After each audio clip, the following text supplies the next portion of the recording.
Assalamualaikum warahmatullahi wabarakatuh, dan salam sejahtera untuk kita semua.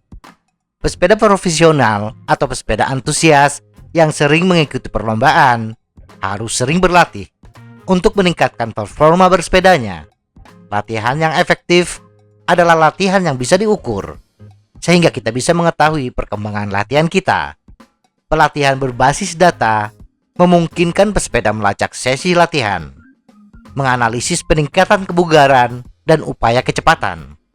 Ada dua latihan berbasis data yang populer saat ini, yaitu berlatih dengan menggunakan monitor detak jantung dan pengukur daya atau power meter.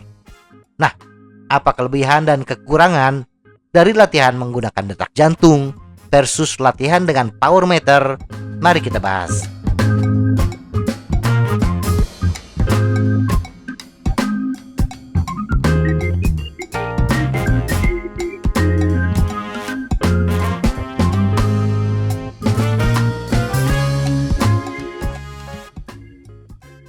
Cara kerja. Sebagian besar monitor detak jantung bekerja dengan mengukur sinyal listrik yang dihasilkan oleh jantung kita saat berdetak. Ada yang mengukurnya langsung dari detak jantung dengan menggunakan sensor di bagian dada. Ada juga yang mengukurnya berdasarkan denyut nadi. Biasanya denyut nadi di pergelangan tangan. Monitor detak jantung versi jam tangan. Mengukur langsung detak jantung versi tali dada lebih akurat dibandingkan mengukur denyut nadi. Sedangkan cara kerja power meter adalah dengan mengukur seberapa besar gaya torsi yang kita kerahkan ke pedal. Prinsip kerjanya hampir sama dengan timbangan badan. Kemudian dikalikan dengan jumlah putaran pedal per menit atau cadence. Hasil perkalian gaya torsi dan cadence ini memungkinkan kita menghitung output daya yang diukur dalam satuan watt. Jadi, cukup jelas bahwa meskipun kedua alat tersebut digunakan untuk tujuan yang sama, yaitu untuk menyediakan data yang akan digunakan untuk menganalisis latihan kita, tetapi pada dasarnya kedua alat ukur ini sebenarnya mengukur dua hal yang sangat berbeda. Monitor detak jantung. Kelebihan utama dari monitor detak jantung adalah efektivitas biaya. Harga cyclokomputer untuk monitor detak jantung berkisar antara 2,5 juta hingga 6 jutaan. Satu unit cyclokomputer ini biasanya sudah dilengkapi dengan sensor cadence dan sensor detak jantung berbasis tali dada. Memasang tali dada atau merekam detak jantung dengan jam tangan pintar bisa dilakukan dengan cepat dan sederhana. Dan dengan melakukan beberapa pengujian yang sangat mendasar, kita dapat dengan cepat menetapkan zona pelatihan yang diperlukan.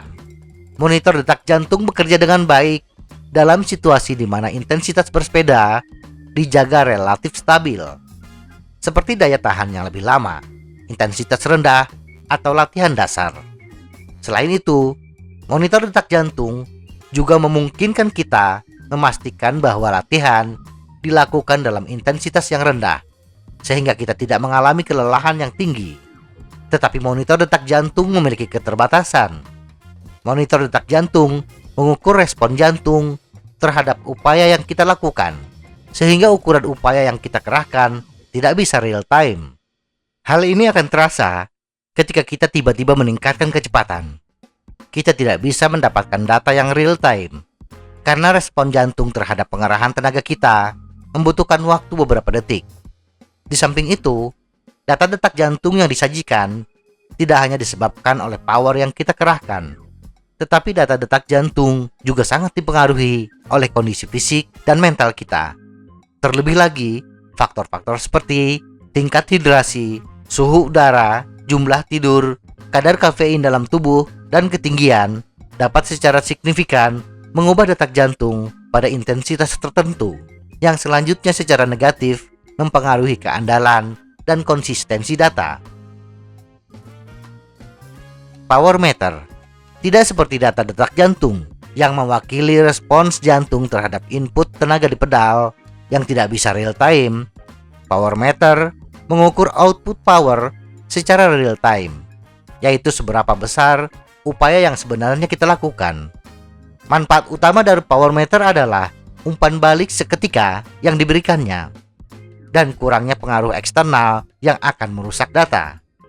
Power meter juga memungkinkan pengukuran secara objektif atas kemajuan kebugaran dari waktu ke waktu. Sebagian besar power meter mengambil sampel gaya yang diterapkan selama mengayuh beberapa kali per detik, memberikan umpan balik yang sangat cepat yang sangat berguna dalam hal kecepatan, baik upaya yang lebih lama maupun lebih pendek. Umpan balik yang presisi dan real time dari power meter juga memungkinkan kita untuk menargetkan adaptasi pelatihan tertentu jauh lebih mudah dibandingkan dengan monitor detak jantung. Ketika kita meningkatkan gaya torsi atau menambah kecepatan putaran pedal atau cadence, power meter akan menunjukkan data yang akurat tanpa terpengaruh cuaca, kondisi fisik, dan mental kita. Tetapi barang yang bagus dan akurat tentunya lebih mahal. Power meter yang andal dari merek yang terpercaya harganya puluhan juta. Di samping itu, data yang dihasilkan sangat beragam, sehingga kita kesulitan dalam menganalisis data tanpa bantuan ahli. Dan karena power meter melibatkan pengukuran gaya torsi, power meter juga harus dikalibrasi secara rutin, yang tentunya membutuhkan biaya yang tidak sedikit.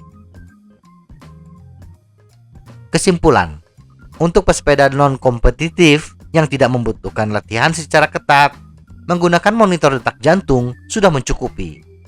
Karena di samping bisa mengukur kemajuan latihan kita, juga bisa menjadi indikator kelelahan, penyakit, atau overtraining.